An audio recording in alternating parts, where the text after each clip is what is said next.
All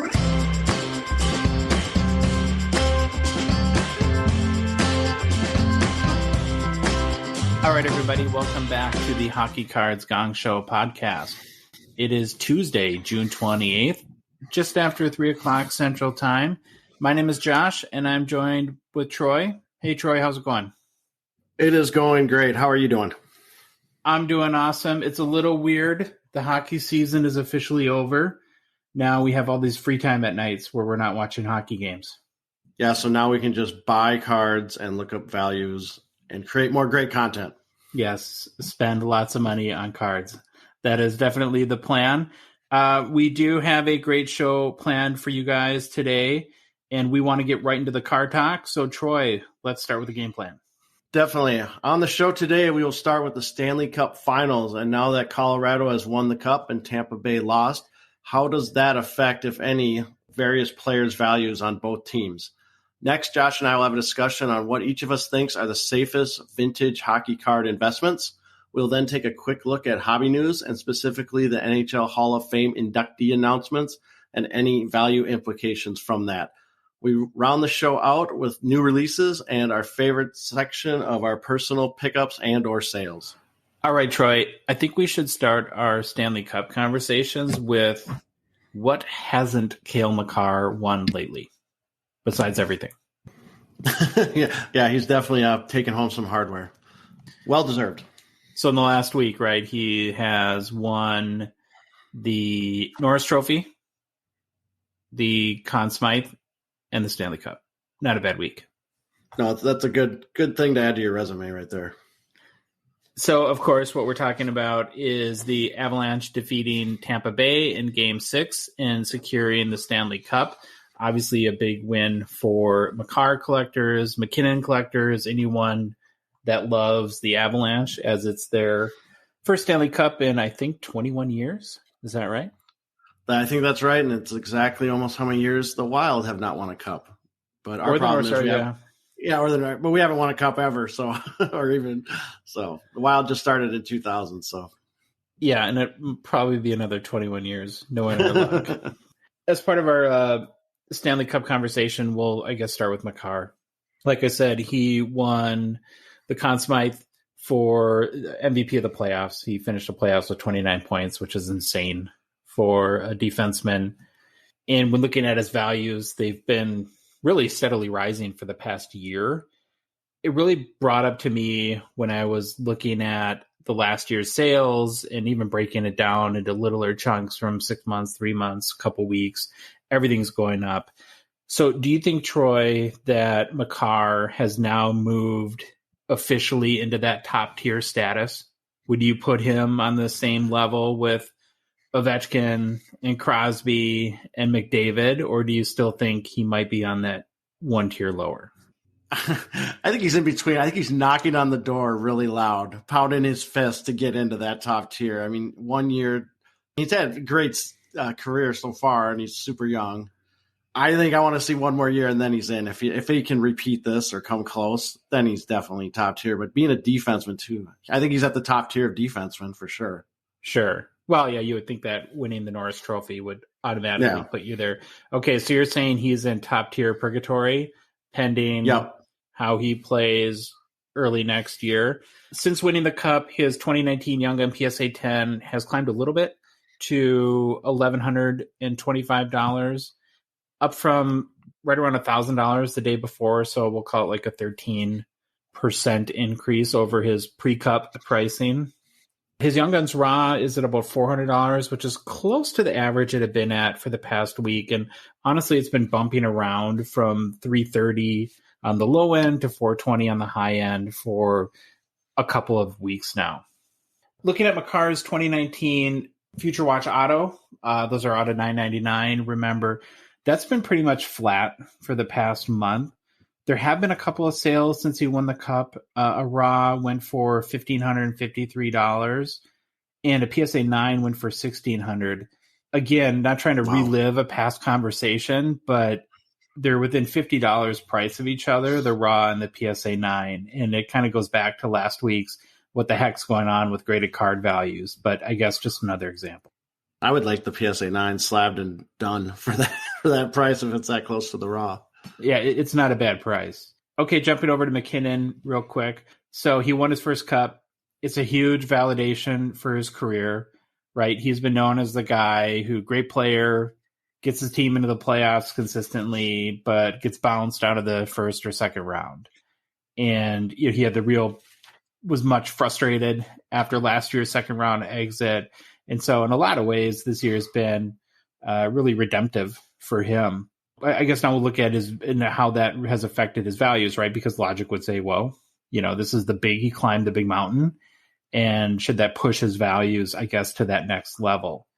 So his 2013 Young Gun PSA 10, which is a population of 927, has been around 900 since winning the cup. The weird thing is it's down pretty dramatically over the past couple weeks, down about 34%. And is over $1,000 off his all-time high of $1,950 in February of 2021. So again, just looking at the PSA, it doesn't seem to make a lot of sense, right? We get it's not 2021. The market is different now. But one would think that getting to that big career milestone would push your pricing up a little bit, and not, instead it's continuing to slide. And it is strange to me that it's over half off his all-time value. Mm-hmm. But what gets really crazy, though, is looking at the same card, right? The 2013 Young Guns, looking at the BGS 9.5. So here the population is 782, just slightly less than the 927 of the PSA 10. It's actually selling for more than the PSA 10. So the last sale was for $916. And honestly, Troy, I can't remember the last time a BGS 9.5 sold for more than a PSA 10 for any significant player or card. If you can't remember, then I sure can't remember. So that is very interesting. So furthermore, too, the BGS 9.5 is up 33% over the past 3 months, right? So the PSA 10 is down 34%, and conversely, the BGS over the last 2 weeks, so it's a little bit different time period, but the BGS over the last 3 months is up 33%. It's just super weird to me. To me, it's like an inefficient market. Like I cannot tell you any good reason on why this is happening. It just seems like it's out of whack. I do think, though, and I'm really kind of grasping at straws here, and maybe others can point out examples and reach out to us on social media, but I feel like I've been hearing lately of BGS 9.5s creeping closer to the PSA 10 range, where for a while the gap had seemed to be widening. Now, like I said, at least anecdotally, I feel like there may be pockets where that gap is closing. So I guess great news if you're a BGS collector, and if you have the PSA 10, you're probably scratching your head right now trying to figure out what's going on. Yeah, even if you're thinking, I was trying to think, well, maybe it was baked in that he's going to win the cup, but that would affect both of them. There's nothing I can see on why unless that what you just said is true, where they're creeping up, because BGS 9.5 is gem mint, correct? Yeah, they're both gem mint. So same grade, PSA 10. Both of those are gem mint. One more quick thing and I'm certainly not an expert on this. I know there is a little bit of difference in this card, where some cards have a pink smudge on the right sleeve of his jersey.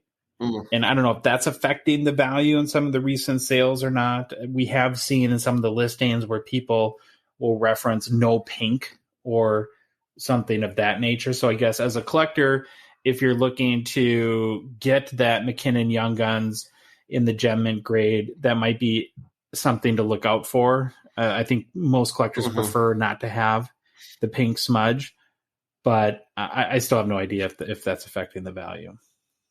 Moving over to the Lightning real quick. I guess I'll start off by saying, Troy, that I don't feel that them falling short of winning that third cup or reaching that dynasty status will have a big, dramatic short-term or long-term effect on any of sort of the key players' values. I guess to me, it felt like Colorado was the better team out of the gate. Yeah, I was going to say, if Tampa Bay was heavy favorites and they blew it, then maybe, but no, Colorado, even though I picked Tampa Bay after game 3, I kind of knew the writing was on the wall. It seemed like Tampa Bay was just sluggish, old. Yes, they did get that one victory after the series went 3-1, but Colorado definitely was the better team and looked a lot better, and they rightfully won the cup. Mm-hmm. I think, too, I'd like to start the player conversation with Stamkos. I felt like he was pretty good in this series, actually. He definitely probably played best, and it's really, I think, reflected in his pricing. It's treading water, which is, I think a win for any Stamkos collector at this point. So his 2008 Young Guns PSA 10, pretty low pop here of 326, is right around $700. And that's really where it's been for quite a while. A guy who I thought was a little quiet was Kucherov. I think we're seeing that a little bit in the pricing. So his 2013 Young Gun PSA 10, pop 310, very similar to Stamkos, is down about 30% in the last 2 weeks. It was selling at about $800 a week ago, and now I'm seeing eBay sales for just over $600. And actually, there's a sale at the weekly PWCC auction for $575. So I guess if you're in the Kucherov market, probably now is a decent buy opportunity, and I think I'd be targeting in the 550, 575 range. Yeah, it's definitely a buy opportunity. He did look tired at the end of that series. Those games got to him, and he did a lot of standing around and just wasn't as explosive as he used to be, or as he was earlier in the playoffs. Mm-hmm. And I guess the last guy we'll talk about is Andrei Vasilevsky. He seemed to me, Trey, to have, and of course you're the goalie expert here, but a really up and down finals. Would you agree with that? Yeah, it was up and down. And the thing is, once they found that weakness, it seemed to just always gravitate to that blocker side, low blocker side. And Colorado was just hitting it, and they found it. He actually, if you look at his numbers, his save percentage during the Stanley Cup Finals wasn't Vasilevsky like. It wasn't in that 93 to 95 range. It was like 0.905, and Kemper was at 0.907. So it's crazy. He played comparably to Kemper, but Colorado just peppered him. He didn't have one game with less than 30 shots. He just got peppered, and they found that hole on his side, and they kept hitting him. He did look lost at times, so it wasn't the same Vasilevsky. I don't think he got any shutouts. I don't think he got any shutouts in the Cup. So it's just one of those, it's hockey, it's odd bounces. This is sometimes why you hear never invest in goalies, because this stuff kind of happens. Goalies get beat or they'll have a bad series, and now everyone starts looking, maybe they're not that great, and the pricing kind of reflects that.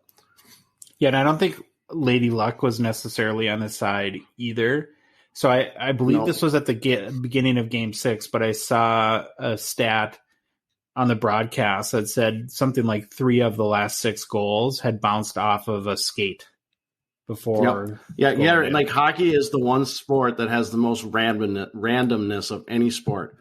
You can play great and just lose because of puck bounces. Puck luck is what they call it. But sure. I just want to ask one more question about the blocker side saves issue. Is that something that you're pretty confident now that's been identified that he can work on in the off season and make improvements there? Or does it just come down to that'll probably always likely be a weakness for him, and there's a risk of that being exposed more in the future? No, it's something he'll work on. I'm sure they've known about it, or maybe it's where he struggled, the most at practice, but being at the high caliber athlete he is, he'll work on it. He'll get better. I have no doubt he'll come back and be one of the top 3 goalies in the league next year. It'll be interesting to know now that, all these analytics that these teams have, if they just keep hitting that blocker side, or if he, what he does to combat that. So looking at his cards real quick, there's only been one sale of his 2014 Young Guns PSA 10, low pop on that one too, of $141 since the season ended. It went for $913, which is actually up slightly from the previous sale, which was $900.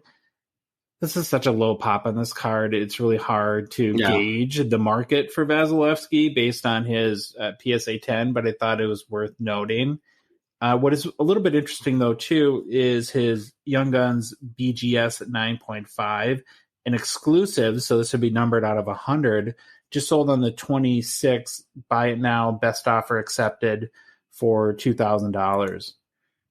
On first hand, that seemed really low to me. If his regular Young Guns sells for right around $900, only a 2x premium on exclusives. Yeah. But then I kind of realized we can't really compare the Austin Matthews, Kaprizov, Makar pop counts to even as short back as 2015, 14, 13, where if you have one of the regular, quote unquote, Young Gun PSA 10s, and it's only a pop of 141, it's almost like having an exclusives at that point, unless you think that, there's a great risk of the pop count exploding on that, which I don't believe will happen. No, if it hasn't, exploded by now, I'm guessing you're pretty safe of it just coming out of nowhere like a rocket ship and going up. Honestly, the person that bought that, like I said, I think got a good buy. So that's our wrap up on the Cup. We're turning the page, of course, on the 2021-22 NHL season. And from now, I guess we'll look forward into the off season as we have the draft coming up. Teams will be looking towards free agency, trying to re-sign players, fit under the salary cap. We'll have a new crop of rookies coming in and having larger roles on teams. And so I think to your point at the top of the show, Troy, there's going to be a lot to talk about this summer. Exciting. All right, it's time for a little vintage hockey card talk. It's been a few weeks since we've had a vintage segment, and so definitely wanted to bring that back into the fold. And this week, Troy and I thought that a great topic would be to have another one of our debates, and this time center it around what we would consider to be the safest vintage investments. Now, it's a little bit of a scary topic for us. I know, Troy, you've had a little bit of crisis of confidence along the way, as sometimes we do. I did have a crisis of confidence. That's part of the fun for me in doing these, to be honest. And just so everyone knows, when we say like that we pick a topic to debate, we really don't share with each other sort of our list or our picks, because I just think that makes it a lot more fun to be surprised on the podcast versus, I guess, being in cahoots with each other. But there are some, I guess, I don't know what to call it, Troy, ground rules or disclaimers that we definitely need to give when we're talking about anytime you bring the word investment into a sports cards podcast. So first of all, Troy or I are not, we don't ever want to be in the position of where we feel like we're giving buy or investment advice to anybody, because A, we're not qualified to do so, and B, we don't want the responsibility that comes along with that. And honestly, if we were this good at picking sports card buys, we would be on a yacht somewhere in the Caribbean and probably not doing this podcast. Yeah, so don't spend your 401k on any of our recommendations. And honestly, I think to me, the value in doing exercises like this, and yes, having the cards and comparing the list does make it probably more fun and interesting. I get that. But it's really going through the thought process and how you put together, okay, we are in uncertain economic times. If I'm going to make investments into the hockey card market and I want to look at vintage, what should my methodology be to make sure that I'm protecting, no matter what happens in the economy and the relative effect that has on hockey cards, that I'm protecting that investment to the highest degree. Yeah, and you're definitely going to see, probably as this goes along, like we said, I don't know what Josh's list is, and I don't know his criteria, but I bet you're going to see two very different approaches maybe at how we attack to these. Okay, well, I think that's the interesting part. So I'll just dive right into it. And I think, Troy, let's start with our criterias and compare those first, and then we'll get into specific cards and players. So what do I have? I have 6 different criteria, I guess, that I use to select the cards that I think would be the safest investments in vintage hockey, probably over the next year or two. First criteria is the player has to have like Hall of Fame, GOAT, or Mount Rushmore career achievement, right? It can't just be, I want the great players here, not just the good players or the really good players. Yeah. My second was it has to be a rookie card, because I just feel at the end of the day, a rookie is always going to hold a premium over maybe any mega inserts. Not that there was, that's more, I guess, of a modern consideration, because there really wasn't real valuable inserts back in the day. But nonetheless want to steer towards rookie cards. The third is low pop count. That's typically not a problem when it comes to vintage hockey. It seems that it's pretty much a problem in every case, but I think still it's an important consideration.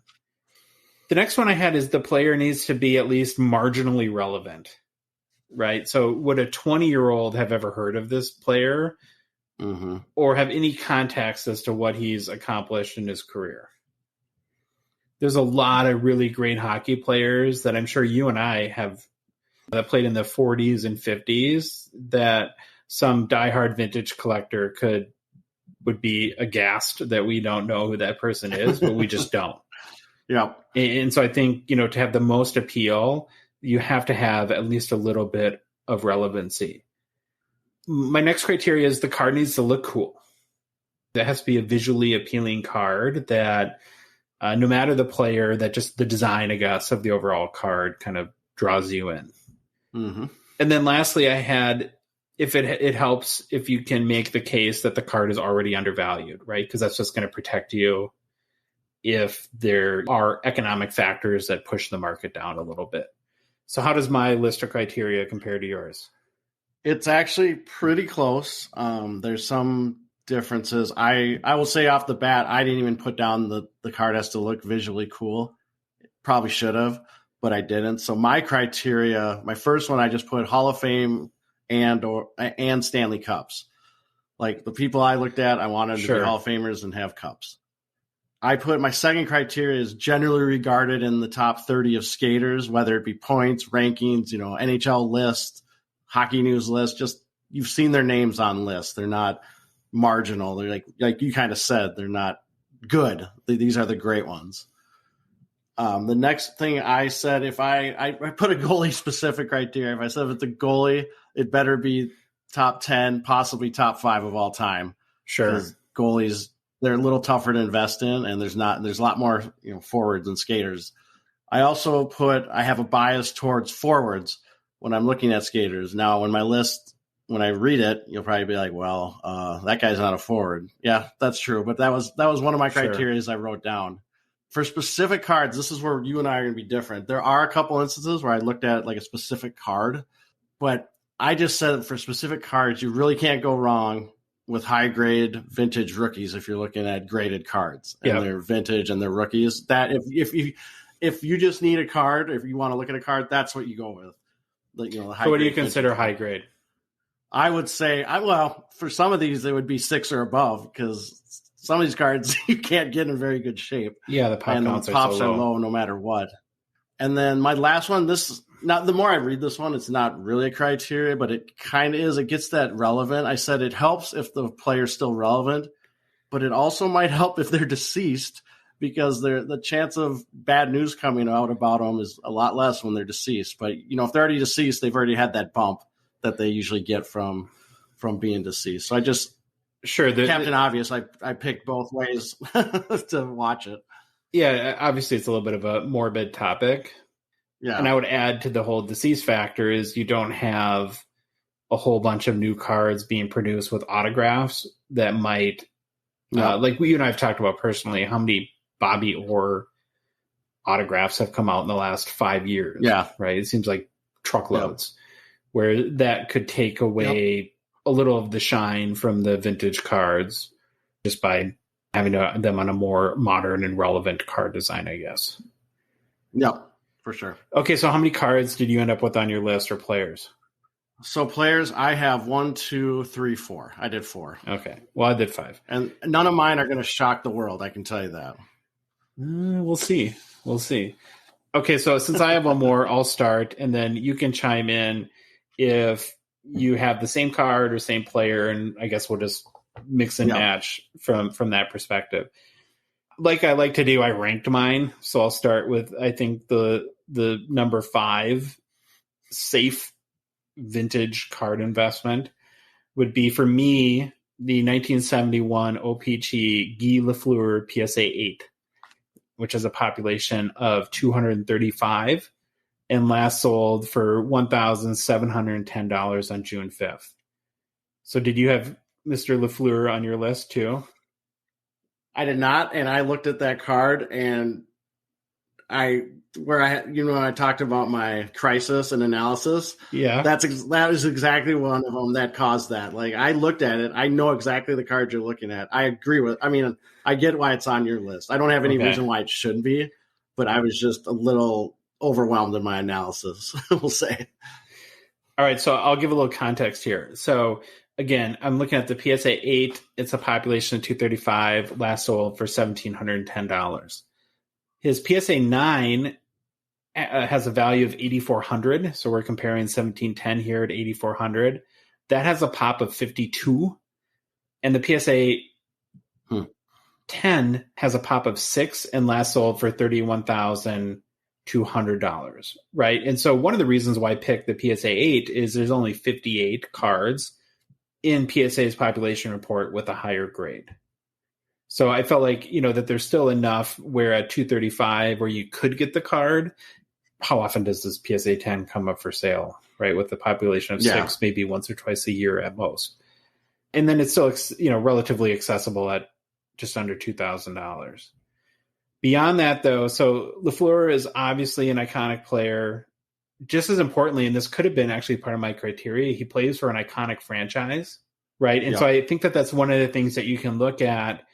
And this probably applies to modern just as well as vintage, that if you're investing in a specific player, the team he played for most part of his career really matters, right? And having Lafleur on the Canadiens, which is obviously an original 6 team, has one of the biggest followings of any professional sports team, that's going to insulate you from an investment standpoint, because there will always be a market for Guy Lafleur rookies with Canadiens fans. Yep.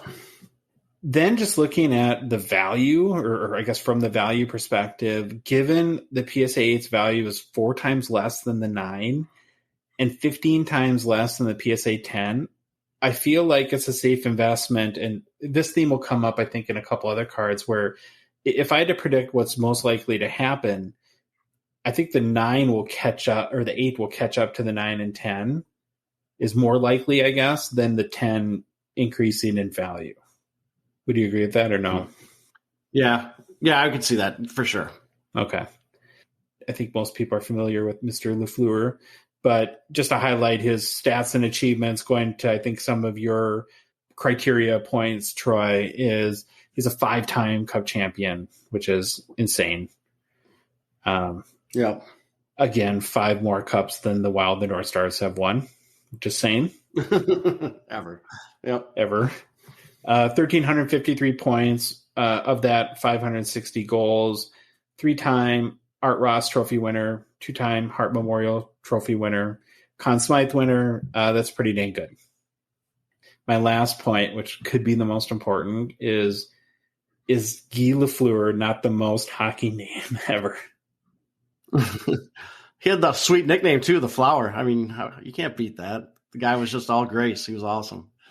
Yeah. So we have Marc-Andre Fleury join the Wild midseason in a trade from the Blackhawks, and I know my daughter has a Flower T-shirt. So how do hockey fans reconcile you would think Guy Lafleur would be the original Flower, right?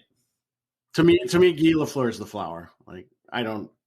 Yes, I mean, Fleury. It's nice when they throw the flowers on the ice after he has a big win, but I think Guy Lafleur is the true Flower. Hockey is a weird sport. How do you go from punching the dog's snot out of each other in a game to throwing yellow roses at a goalie after? Only in hockey, Troy. Yep, I love it. Okay, so that was my number 5 most safe, I guess, investment was the 1971 OPG Guy Lafleur PSA 8. Do you want to go next? Awesome. Yeah, and I'll say I don't really rank mine. I just write them down and go. Sure. So my first one, and I'm going to give a shout out to an Instagram user, FTH_cards, actually messaged us about this player, and it was when we did the rookies being criminally undervalued. So if anyone listened to that, when we talked about rookies or reads our Instagram post, this player is Mike Bossy. So not a surprise. I'm a big Bossy believer. I loved him when I was a kid watching him. I've always been a fan of him. So that could I'll be a give the t-shirt. credentials right off top, you know. Wait. Yeah. T-shirt moment. Yeah, right. If we had a manufacturing center, Bossy Believer T-shirts would be already rolling off the presses. Hold on, I'm writing that down. Right behind the Kucherov for Norris. Trophy with the Norris Trophy. Okay, I'm writing down Bossy Believer. Okay, sorry. Go ahead. Bossy Believer. Yeah. So obviously, Hockey Hall of Fame, 4 cups with the Islanders. Only played 10 seasons, so sometimes he gets I think he gets forgotten that he didn't play that long. He only played 10 seasons due to injuries. 573 goals, 553 assists, 1.5 points per game, 3rd all time. But here's my key stat. He is number 1 for goals per regular season game. He's got more goals per regular season game than Gretzky. So he was a scorer, and that's one of those things people forget about him. Mm-hmm. Looking at like card values, so I stayed away from the PSA 10, but I did look at the PSA 9, which only has a pop of 117, and the value of that around Card Ladder, it's a 1978 OPG, it's around $2,100. To me, that is pretty attainable and a pretty good price. But even if you drop down and look at the PSA 8, which the pop doesn't even go up that much, it goes up to 287. You can get that one around 550 to 700 on a good day if you get a good deal. So to me, I mean, that PSA 8 might actually be a little more intriguing depending on which way you think they're going to move. He obviously passed away this year in April. So that the morbid part, the little deceased bumps kind of baked in. But that would have already come and gone though. So if you're investing today, for sure. You're going to, you're not going to, for sure. Not that you want to benefit from anyone passing away, but you're not going to benefit from that in the future. No. And now here's my I don't know if this is a controversial point on him or what, or maybe I'm grasping at straws. But the thing about Bossy, so he won the Lady Bang 3 times. Now, if you don't know what the Lady Bang is, it's like the most gentlemanly player in the game. And I think as the NHL game moves away from violence, fights per game are way down. If you look compared to the 70s and 80s, I actually think he might get more recognition as people look back and see what such a skilled player he was. And he was one of the only people that was outspoken in the 80s against violence in hockey. He didn't like it, and he talked about it.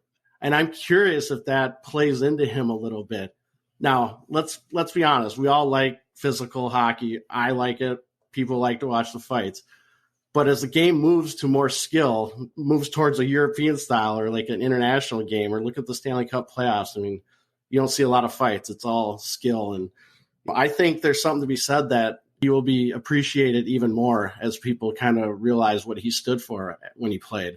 So in my opinion, gave a couple cards, but Mike Bossy, I think, is definitely a safe investment play. So funny enough, I had that exact card on my list, and the ranker chiming in here, that was number 3 on my list. And so I'm not going to rehash all the really good points that you made, but just to add I think 2 other points of maybe interesting context is, so from a value perspective, right, you mentioned the PSA 10 is a pop 7, values 10,200. So the PSA 9 is 5x less than the PSA 10. So again, like I made the case with Lafleur, what's more likely to happen? The 10 go up, or I think it will go up too. That's probably a good buy at $10,000 to begin with. But I could definitely see the most likely scenarios that the PSA 9 closing that gap a little bit, and there's a lot of room to do that.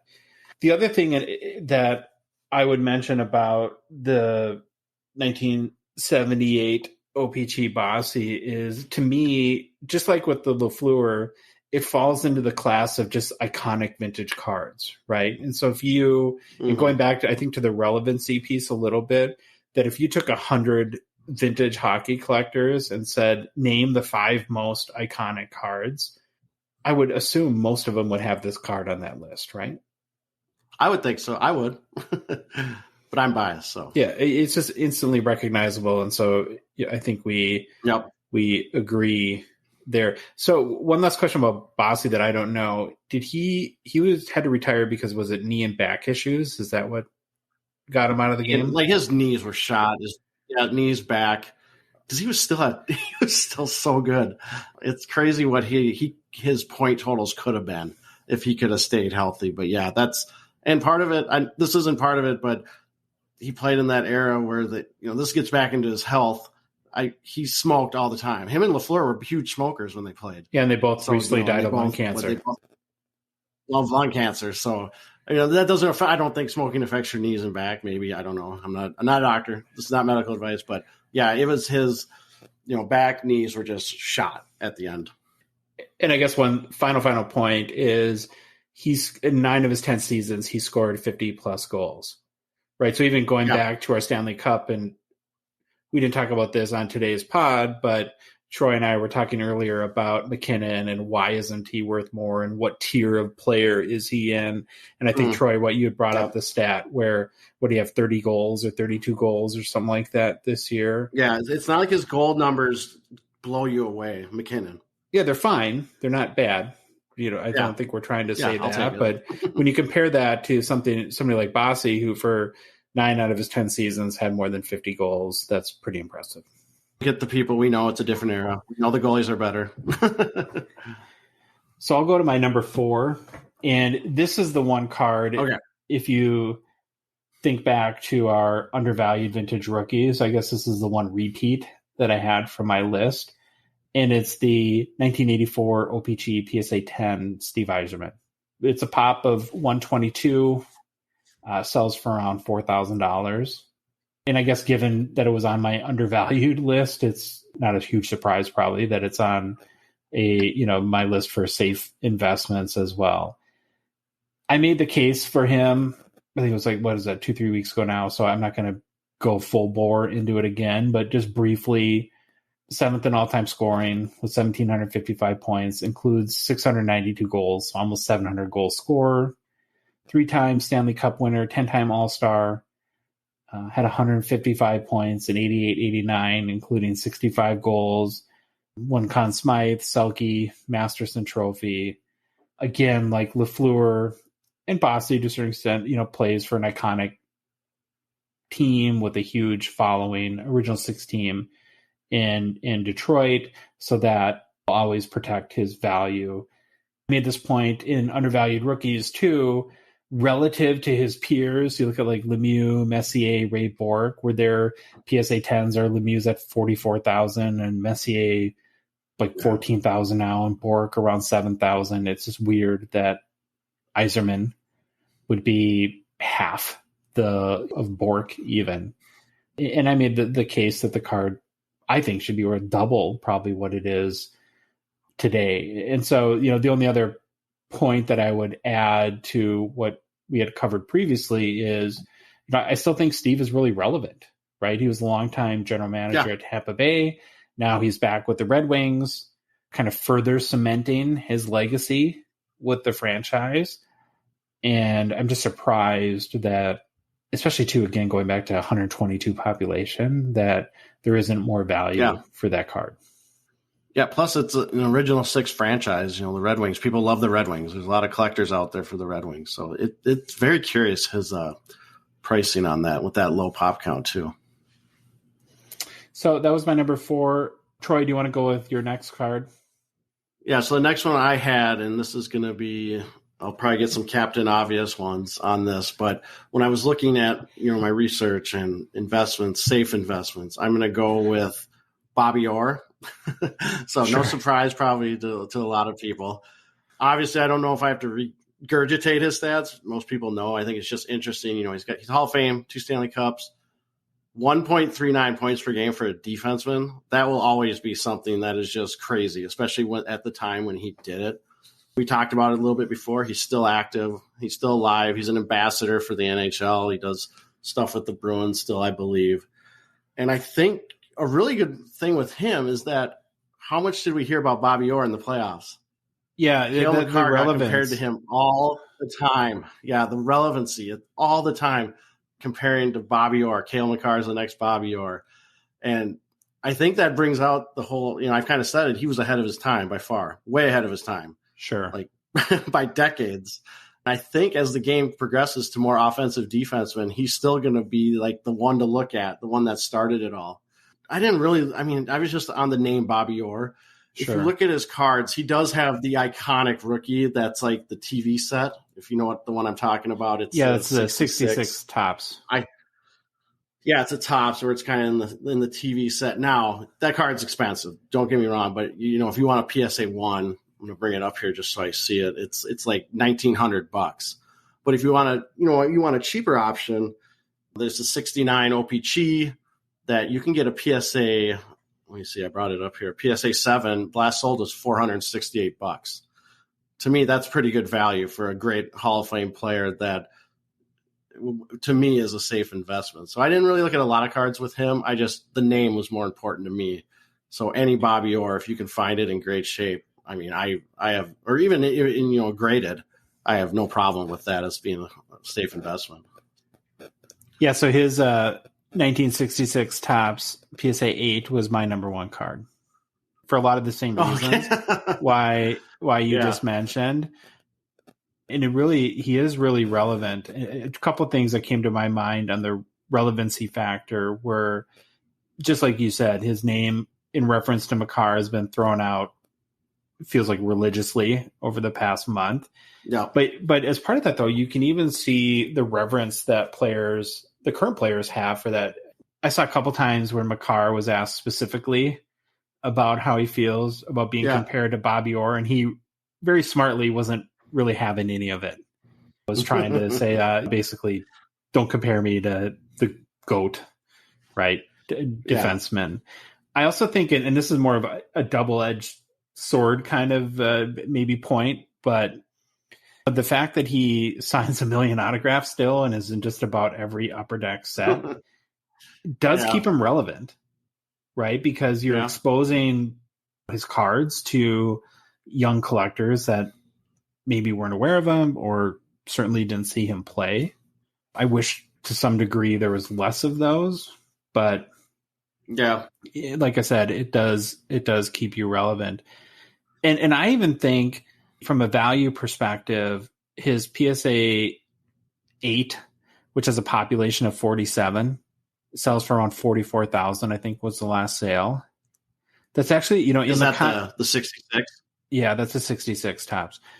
Okay. That's a pretty good deal. I mean, you're comparing him to some of Gretzky's cards. I'm not saying he has the collectability of Wayne Gretzky, but I think most people on the Mount Rushmore of hockey would really start with Gretzky and Orr, right? I mean, and then it's a debate who maybe some of the other two are.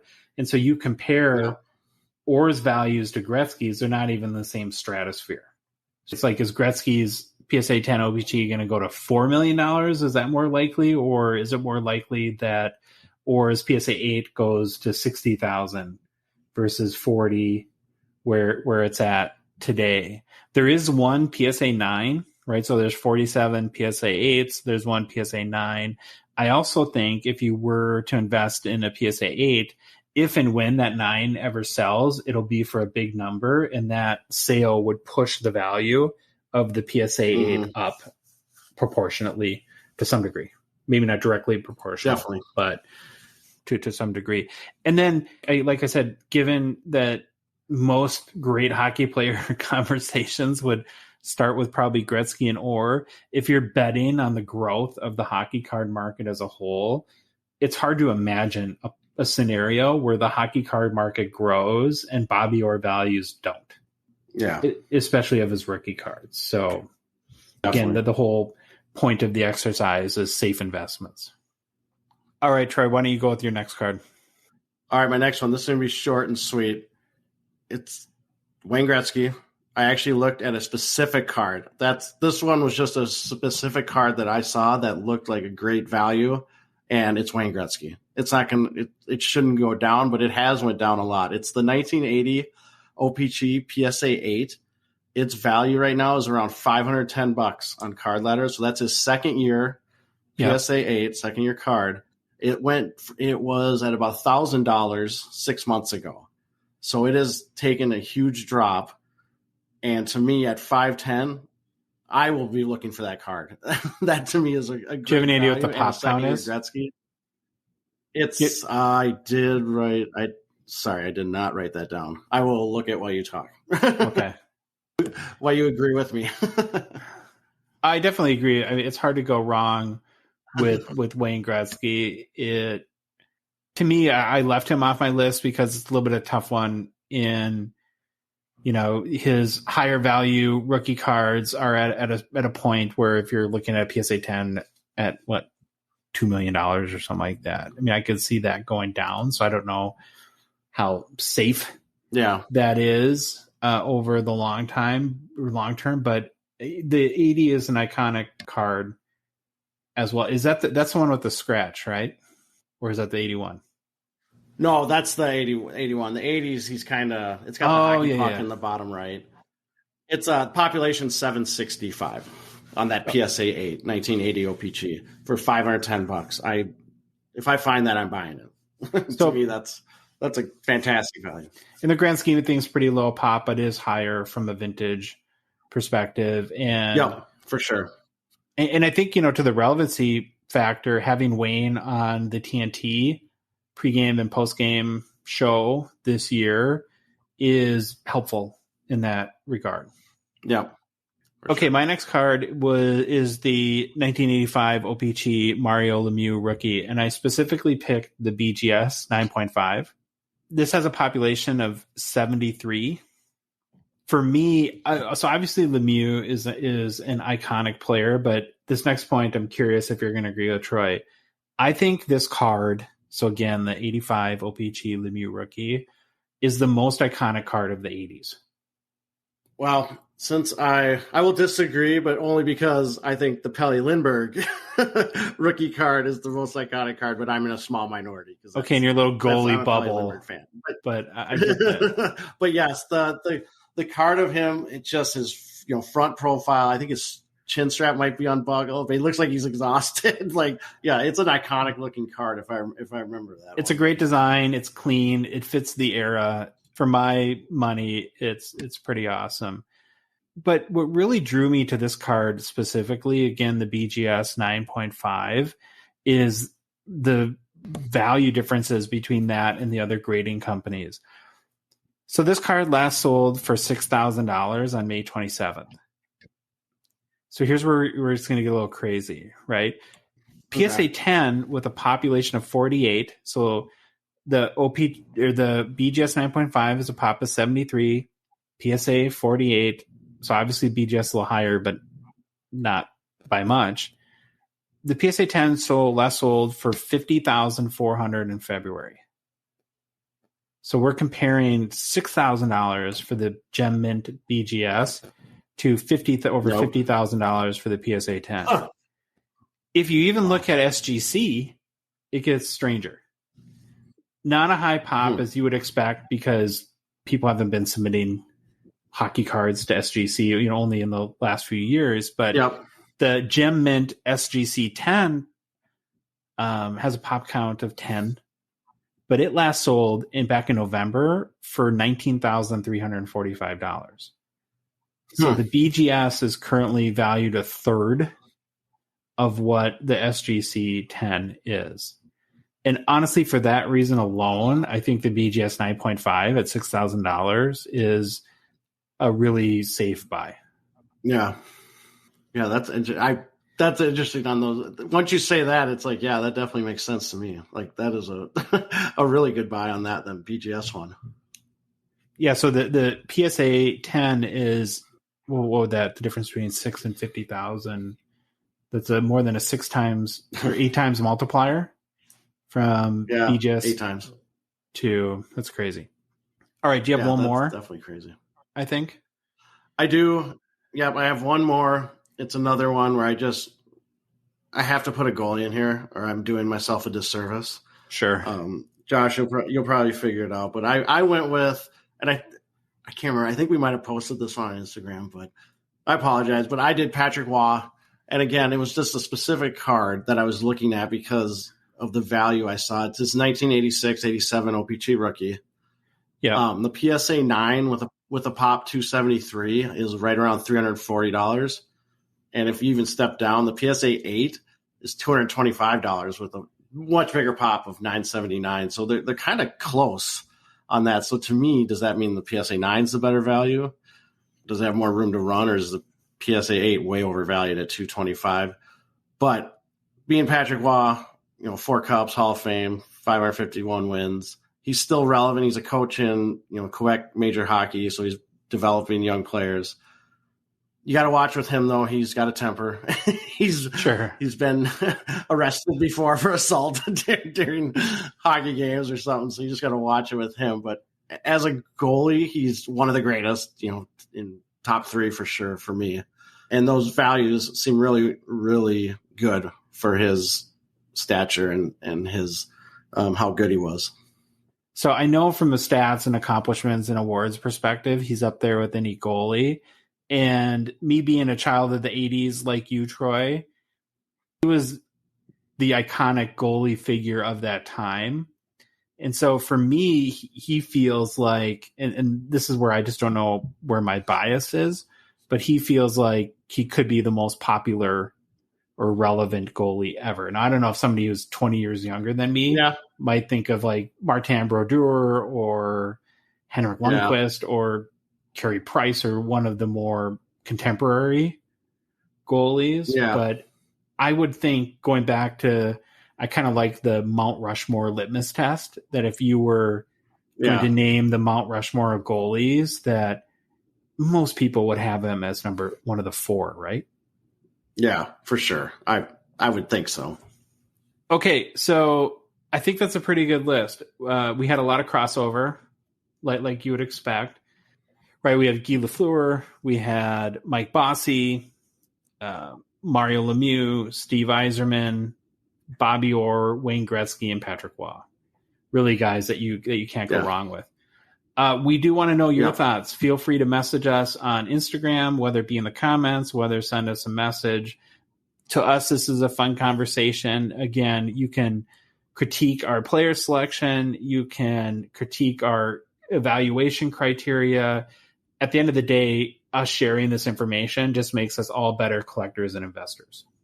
Switching gears, Troy, into some hobby news. It's actually been a pretty eventful week in the NHL news-wise. Start really going back almost a week now, but this happened after we recorded our last show. We did have the NHL season awards.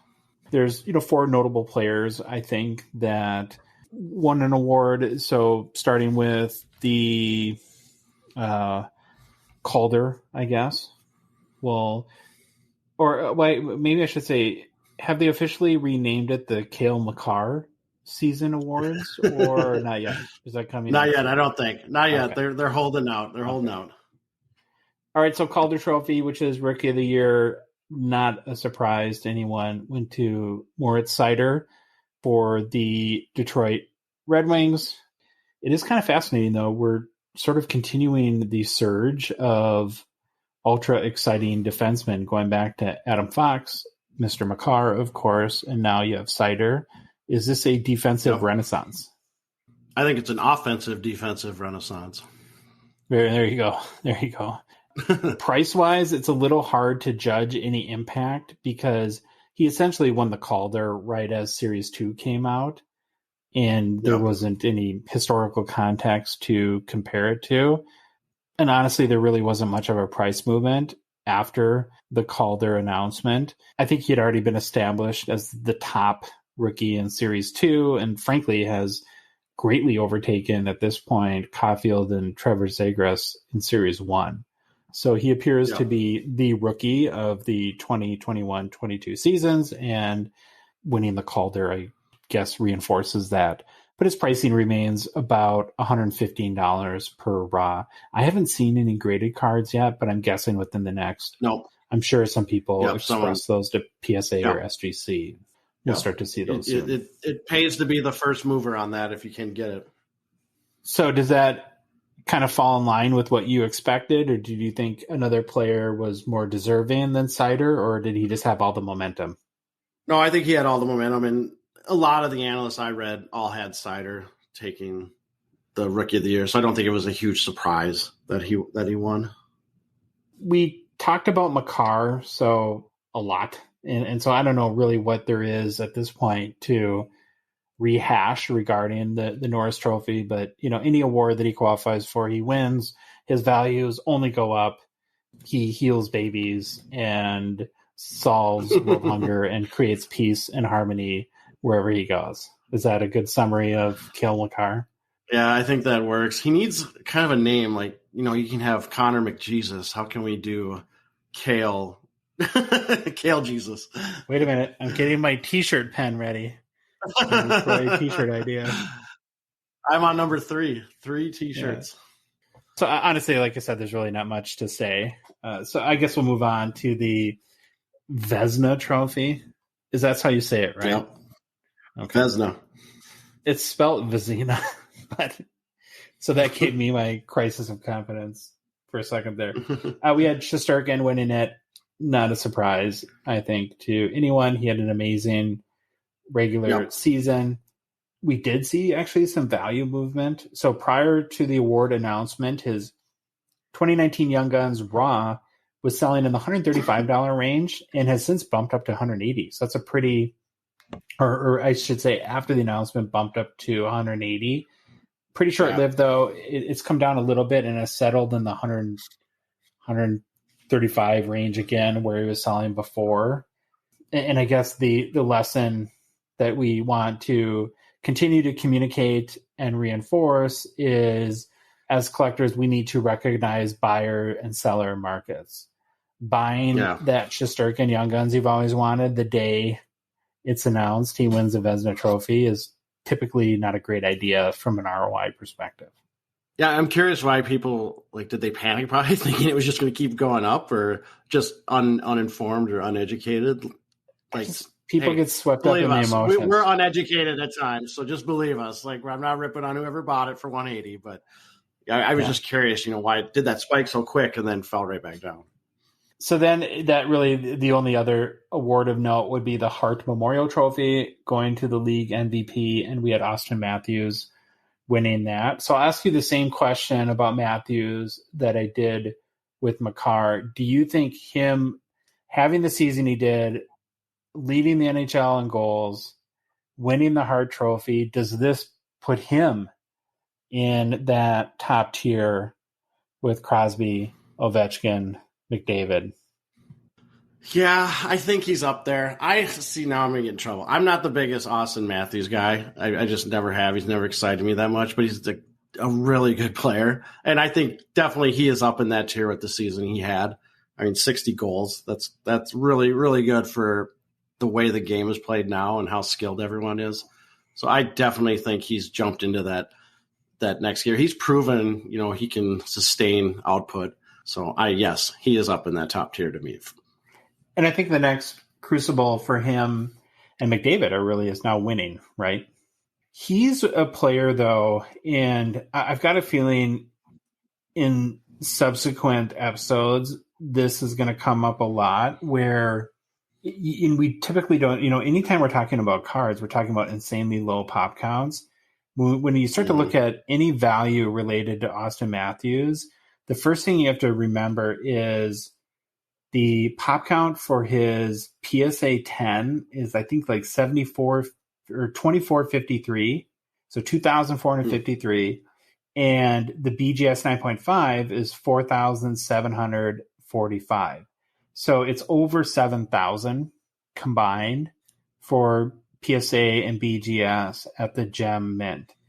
And to me, it gets a little scary to invest in, regular Young Guns, given those are really, like I said, the first case in hockey that I can remember. Well, I'm sure Kaprizov will be the next one, but where we have really insane pop numbers.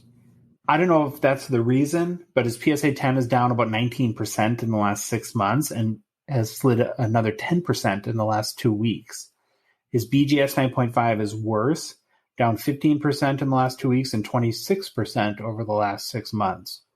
Even his raw is down. It's down about 6% in the last 2 weeks and 20% in the last 6 months. So I don't know, is it the pop count, Troy, or, because again, just like McKinnon, here you have Austin Matthews hitting a huge career milestone, a huge validation for his place in the hockey world and the hockey card market, and his values are going down. Yeah, it's definitely, I think it's a combination of both of them. It has to be just the huge pop counts and what have you done for me lately? When are you going to win a cup? Like, when are you going to get that off your back? And he's been done for what has it been, a month and a half or a month at least since Toronto's been done. So that could be a factor too. It is kind of strange though, just to take a real big picture look for a second, where, and I know we've shared this on our social channels, but the one segment of the sports card market that's been up over the last real month has been hockey. It's been really probably the strongest segment from a performance standpoint. If you didn't have any other information beyond that, you would think that some of your staple players and cards would be leading that charge, but we're seeing it with Nathan McKinnon just winning a cup, values are way down. We're seeing Austin Matthews wins the Hart Memorial Trophy, values are way down. It's kind of strange.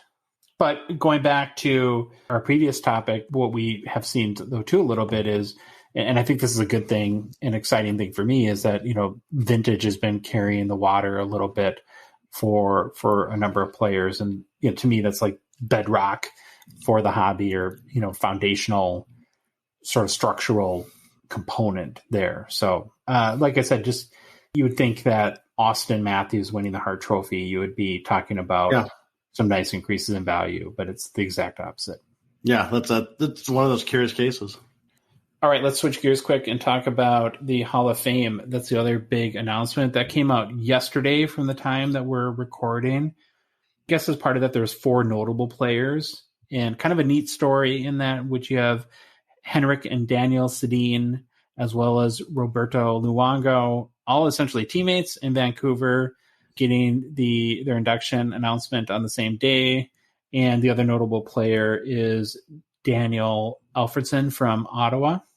To me, Troy, not trying to be super controversial here, but not the most exciting class. I think if you're a Vancouver diehard or you live in Vancouver, you're pretty pumped because it is, like I said, it is unique to have 3 players going in at the same time. But from a electricity perspective and what the hype, it seems a little flat to me. Yeah, this class is very underwhelming to me. And being a Wild fan, anyone from Vancouver, I don't want to see them. No, I'm just kidding. They can make the Hall of Fame. But the Wild and Vancouver had some good rivalries. But yeah, it's not electric. It's not that exciting. It was, when I first heard the names, I almost wanted to look up, is there a required number of people they have to put in the Hall every year? So it was just one of those years where it's just, they're not exciting, but hey, they're all great players. Sedins were great. Luongo was a good goalie. Alfredsson was kind of surprised me, but good for him. He was a great player for a long time. So, while they're not I think exciting, he anchored probably deserve the growth of that franchise, right? That a lot of it has to do with for sure. From Ottawa, and they all had great accomplishments. There's a lot to respect in what they did. So certainly don't want to take away any of respect in that area. But looking super quick at the values, so I'll start with Henrik Sedin.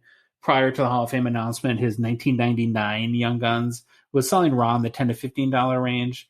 There was one sale yesterday, $24. So there's not a lot of people jumping to buy Henrik's rookie cards. One thing, though, if you are in the market and you do want to pick one up, there are 2 versions of this Young Guns. There was the Series 1 Young Guns, and then there's a gold reserve that I wasn't collecting hockey in 99, so someone can correct me if I'm wrong, but it was sort of kind of like an extended or something similar to that. Moving on then to Daniel Sedin. I couldn't find any sales for him since the Hall of Fame announcement, but prior to that, his 1999 Young Guns Raw was selling in about the $17 range. So again, not a lot of people running and jumping out to buy those cards.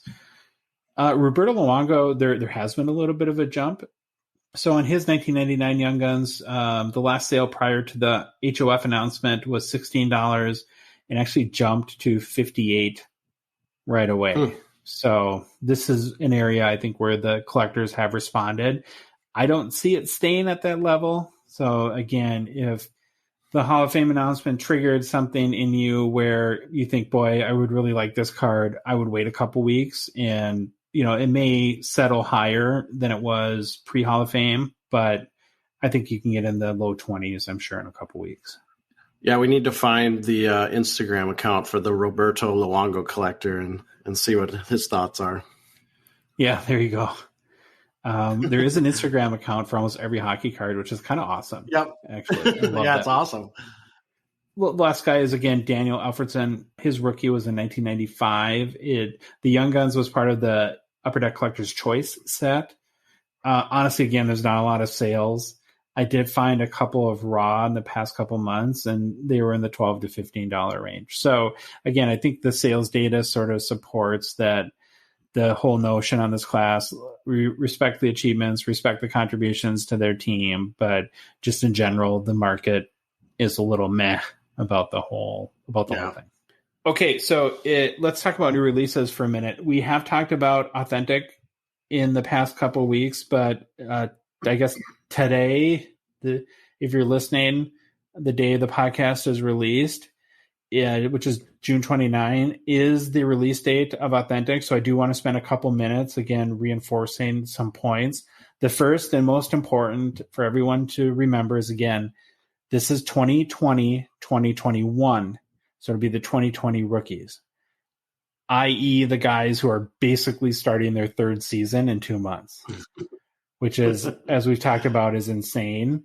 It's not the Cole Caulfield, Trevor Zegras, Moritz Seider, Lucas Raymond, Mason McTavish, Quentin Byfield, all those guys. It's the Kaprizov, Robertson, Stützle, Lafreniere, Kozin, Sorokin, Ottinger, right? It's that class.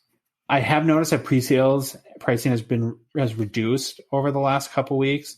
When we first started talking about this, we got a lot of comments from the Gongshow community talking about how ridiculous that, just a couple of years, the pricing has more than doubled over the last couple of years. Yeah. So where a lot of sites were posting it in the $425 to $450 range, it's come back down to $399, I think, is what I'm consistently seeing it for. There are a few sites and card shops where I think you can get it a little bit cheaper, more in the $320, $330 range. So I would be looking around for deals if I wanted to pick up a hobby box in the next week. I assume there'll be a lot of breaks, and we'll be following that pretty closely. Just again on the boxes, the hobby boxes, there's 18 packs per box, 5 cards in a pack, so you get 90 cards total. Not on any of the language, and I had sensed some community or some confusion in the collecting community from some comments that I've seen, is that, and I think it's really important to point out that if you look at the Upper Deck sell sheets, they're not guaranteeing autos this year. They're saying on average, you will get 1 Future Watch auto per box, and on average, you'll get 1 additional rookie auto. So important point, I think, for people to know there. And then the 2 big ones are going to be the Kaprizov and Laffy Future Watch autos. Troy, you have any guesses as to what the pricing will be out of the gate for those? $1,000 on Kaprizov. I'm thinking that the Laffy ones will go. There's such a strong following for the Rangers that Lafreniere will be. First of all, I agree with $1,000 for Kaprizov, but I think Lafreniere will be in the $750 or an up range too. Yeah, even with that ugly auto. Yeah. Can we take a minute to just acknowledge that we're just as excited about Lafreniere as anyone out there, but is there a hockey player that has a worse autograph? It looks like he signed it when he was 2. I don't know if anyone has any other nominations, message us on Instagram, and love to get your input on if anyone has a worse auto than Lafreniere. And I'm just going to this is just from a personal perspective. So I'm just saying, this is just for me. It kind of would prevent me from buying one of his auto cards because I would just be annoyed every time I looked at it. At least he writes his whole name, though. I will be selling a leg, an arm, a kidney, or one of my children for the Kaprizov cards. So if anyone wants to pulls it and wants to cut me a sweet deal, please feel free to reach out there as well. The other release of note is, again, on the 29th, which would be today, the day the podcast comes out, Series 2 Retail is released. Presale pricing I've seen is around $70 for the 24-pack box. So, again, the big difference between hobby and retail is they're pretty similar minus the big chase cards. So you're not going to get clear cut or exclusives or high gloss. So essentially, if you're trying to decide, do I want to buy a 24-pack retail box or a hobby box, you're paying a $30 premium as of right now to potentially pull one of those, numbered and high chase cards. Any points or feedback or comments you have on retail? No, I don't know if you've done this, but I feel like I'm becoming like a retail snob, which I hate because that was the only place I used to be able to get cards was at, Target. Sure. And now it's even around us, man. Every time I go, it's still pretty slim pickings. So I've been more of I'll buy a box online guy or hobby box. Yeah. But the retail has a place. It definitely supported me for a while when I was, getting back into it, even 2013, 2014 with kids. So when we talk about impact on the hobby, what retail is going to have is they should start showing up in stores tomorrow or shortly, whether it be Target, Walmart, wherever you buy your cards. There is the same pack odds of Young Guns in retail as there is in hobby. So expect to see a lot more of the Series 2, Cider, Raymond, Dawson Mercer, McTavish, Young Guns out there. And that may push pricing down a little bit. Beyond SP Authentic and Series 2 retail, I honestly wasn't able to find any other information on what might be next. I don't know if that's intentional. If I were Upper Deck, I would probably want all the focus to be on SP Authentic right now. But again, there's still a huge backlog of releases that are slated towards the end of July. And I am guessing the next big release will probably flip back to the 2021-2022 season. Again, we're having to do these mental gymnastics every time we talk about new hockey card releases. Yeah, so if someone from Upper Deck is listening, please reach out. We would love to have you on about release calendar. That would be amazing.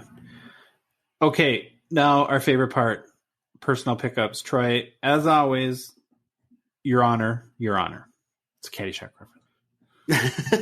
Love it. I absolutely love it. All right. So I had two pickups this week that I would like to share. The first one, we were talking about them earlier, and Josh is going to kind of laugh because I'm continuing my vintage guys on newer cards. I bought a 2020 Upper Deck Stature Guy Lafleur auto, and it's the green variant, so it's serial numbered number 8 out of 25. Looks cool, great pictures. He's got the sweet flow going. Having him recently passed, there's not going to be many more opportunities to get, autographed cards from him. And I got it for an absolute steal on eBay, so I was really happy about that. The next card I got was I want to say Joel, but we all know it's like Jewel Eriksson X. So building out my wild collection, Jewel Eriksson and Eck endorsement rookie relics auto patch. Serial numbered 17 out of 50. The patch is really sweet. It's got you can see like the part of it, so it says Minnesota, and the auto looks really clean. So I'm pumped to add that one. Another one I got really good deal because Jewel Eriksson Ek doesn't sell that hot, but it was a good pickup. Nice. So I had 3 or 4 this week. Actually, it's weird that I beat you. The first one is a case of me not ever taking my own advice. And so one of the things I always try to do is I look for auctions that end at weird times, because the worst thing you can do in selling a sports card is have your auction end at 9:37 in the morning on a Tuesday. Nope. And I did find a Series 2, so 2021 Series 2, Mason McTavish portraits, the black and white, numbered to 25. I'm not a big fan of the portraits, but it was for $30, so I sniped it and got it for 31 without doing any research, because I'm an idiot, thinking that, okay, it's a McTavish, it's numbered to 25, $31. This has to be a huge win. I pretty much bought it for what it's worth, which kind of blows my mind. And then beyond that, I actually bought a card for my PC. You might be familiar with the 2002-3 Topps Chrome. there was a insert set of Patrick Waugh reprints. I bought the refractor with him still playing for the Canadians for $5. Just something that I liked. And then had kind of a fun experience, was in Iowa at a basketball tournament for my son, and we had some time to kill. So my son and I found a local card shop, and they actually had some nice value boxes for hockey, which you don't normally see. So I was excited about that. We didn't have a ton of time, like 10 minutes, unfortunately, but I just went in the Dower boxes and found a couple cards to flip. There's a 2020 Upper Deck Shesterkin UD canvas that I think I got for 50 cents. Those usually sell in the $5-6 range. So that was a good deal. And then there's a 2019 OPG Platinum Matthew Tkachuk Arctic Freeze variation that's numbered to 99. I think I got that for 50 cents too. So anytime I get a numbered card for a decent player, figured I would buy it. Yeah, so I want to make one more thing on our collection and pickups. If anyone out there is looking at eBay at the Cale Makar 2019-2020 Upper Deck the Cup monumental rookie patch and you buy it, please let us know. It is awesome looking. Yeah, what's that at now? Do you even know the bid? $4,950, 2 days left. But it's like a booklet. The patch is just sick. It's so sweet, and it's got his autograph, obviously. But really cool card. Look it up if you haven't seen it. Yeah, you just made the seller really. No, now we should get a commission. Here are making other people money. That's all right, though. It is a sweet card. You did send it to me last night, and I got googly eyes over it. Well, guys, that's our show for the week. Thank you again for listening and for all your support. The support has been amazing. We're growing like crazy on Instagram, our other social channels. The podcast is growing. It's kind of been beyond what Troy or I ever expected. And so the amount of gratitude we have, again, for your encouragement, feedback, and support has been amazing. If you're not already following us on Instagram at Hockey Cards Gongshow, please do so. We do have a Facebook group that we'd love for you to join as well. And have a great week. And we'll talk to you next week.